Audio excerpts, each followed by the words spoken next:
लोग कहने लगते हैं फिर यादव समाज आया कहां से। बहुत से लोग उल्टी सीधी बातें भी करते हैं, लेकिन हम आपको शास्त्र की बात बताएंगे कि यादव वंश ये कैसे बना था।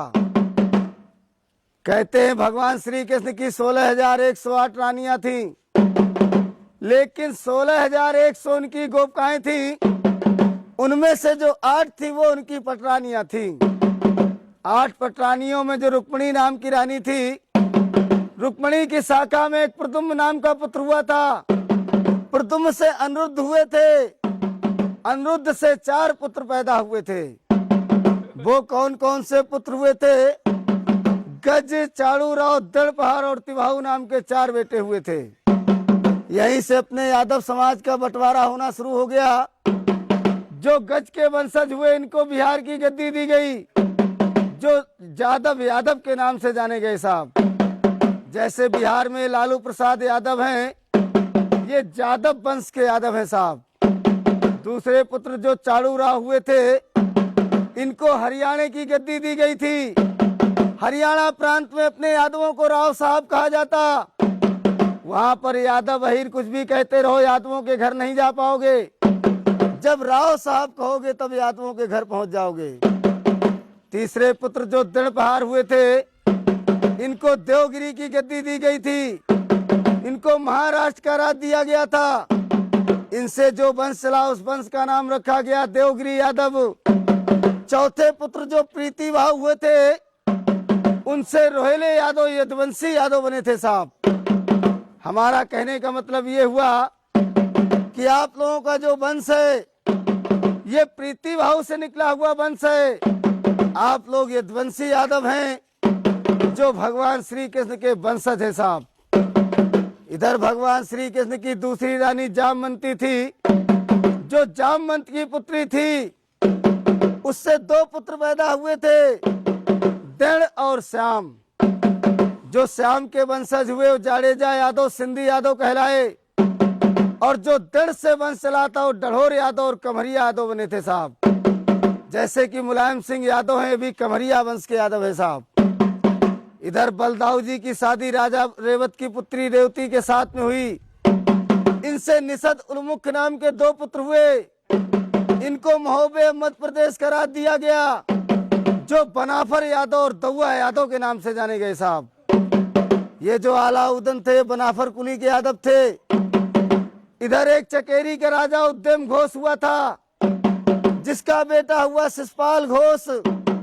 शिषपाल घोष का वध भगवान श्री कृष्ण ने किया था। तब रुक्मिणी को विवाह के ले गए थे, इसलिए शिषपाल घोष से जो वंश चला उस वंश का नाम रखा गया घोषी यादव। ये घोषी यादवों ने अपने यादव समाज से विद्रोह कर लिया था। भगवान श्री कृष्ण के वंशों से घृणा मानने लगे थे, इसलिए इनके वंश पे अकाल पड़ गया था। इनके राज पुरोहितों ने इनको बताया था कि जब भगवान श्री कृष्ण के वंश में जाकर तुम वंश बजाकर भिक्षा मांगोगे, तभी अपने कर्म से उद्धार हो पाओगे। तब से आकर के घोषी लोग वंश बजाने लगे थे। वहां से घोषी समाज कहलाया था साहब। ये तो सुनाई वंशावली, कैसे चंद्रवंश बना, कैसे यदुवंश बना, कैसे अहीर नाम पड़ा, कैसे घोषी, कमरिया, ग्वाला बने। अब एक मिनट के लिए अपने यादव समाज के हम कुली बताएंगे कि यादवों में कौन कौन सी कुली होती है साहब। गोत्र तो सभी यादवों का त्रि है, लेकिन कुली सबकी अलग अलग है साहब। जैसे कि तुम्हारे ज्वारी है, राव है, दौआ है, किसनौट है, मजरोट है, घोसी है, कमरिया है, डढ़ोर है, गिरवरिया है, नागरिया है, ग्वालवंशी है, ग्वाला है। तुम्हारे पचोमार है, वाईमार है, दादा मार है, काठ है, दिसवार है, सुकरिया है, पापट है, बरतरिया है, रोरिया है, उधैनिया है, रजवनिया है, ओड़ा है, भुसिया है, बानरे हैं, नुनेरिया है, रहेस कुली है, लौदिया है। तुम्हारे बजुर्ग कुली है, तुम्हारे जो बजुर्ग कुली है, बुंदेले हैं, भाटिया है, निकोम है, शिमला है, सुनकट है। तुम्हारे डांस कुली है, रूखड़ा है, दुर्ग है, सिकरवार है, मैना है, धरोर है, कटा है, गुच्छार है। तुम्हारे भुरगदे हैं, पमटे हैं। तुम्हारे राणा कुली है, कारे हैं, तुम्हारे दिसवार हैं। ऐसे करके 284 कुली हैं अपने यादव समाज में साहब। हमारे बड़े बूढ़े यही वंशावली कुली गोत्रों का बखान करते थे। यादव समाज के लोग, राजा लोग खुश होकर उनको दान दिया करते थे। लेकिन अब राजा तो बचे नहीं भैया, इसलिए गांव गांव जाकर अपने यादवों का बखान करते हैं साहब। 1 मिनट के लिए अपने यादवों की पहचान बताएंगे। कहते हैं 4 वेद 6 शास्त्र में ऊंची जाति अहीर, और ब्रह्मा भी तरसत रहे क्यों ना भय अहीर। यादव समाज की पहचान क्या हुआ करती थी? यादव समाज का जो गोत्र है वो त्रिगोत्र है। यादव समाज का जो वेद है यजुर्वेद है साहब। यादव समाज की जो कुलदेवी है महालक्ष्मी है। यादव समाज में जो पूजन होता था, होली दीपावली में तलवार का पूजन होता था। यादव समाज का जो झंडा था वो पीला झंडा था। यादव समाज का जो वस्त्र हुआ करता था मोर मुकुट हुआ करता था। यादव समाज के जो गुरु थे वो दुर्वासा सी हुआ करते थे।